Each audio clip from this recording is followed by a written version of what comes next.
Trading lesson number 107. Bakit lagi ka na lang natatalo sa trading? Inaral mo naman lahat?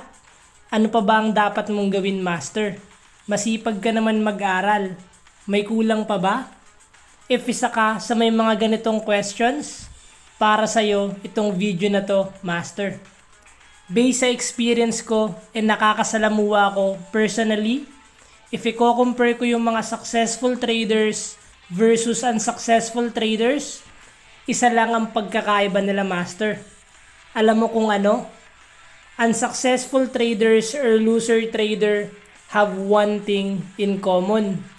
The only answer is wala silang trading journal or wala kayong trading journal. Karamihan sa inyo, ang dami nyong inaaral or hinahanap ng mga books, videos, or learning materials. But the reality, based on my experience, wala nang masasarap na basahin or panoorin kung hindi yung trading journal mo. I will share to you the secret about trading journal, master. If wala kang trading journal, meaning wala kang records of your trades, win man yan or loss. The moment na wala kang trading journal, hindi mo makikita yung mga mistakes mo na paulit-ulit mong ginagawa. Kaya hindi ka gagawa ng changes to work on your mistakes. It means hindi ka nagkakaroon ng improvement.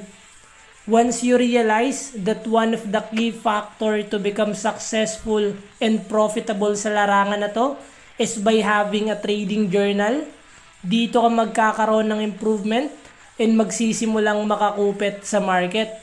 Dahil ika nga, if you don't learn from the mistake of others, our best mentor is your experience and mistakes. If hindi ka pa din matututo sa sarili mong experience and mistakes, magsabong ka na lang, master. Joke lang. It takes time talaga. It's normal na minsan paulit-ulit mong ginagawa yung mga mistakes mo. But since you're a human, kaya normal lang yan.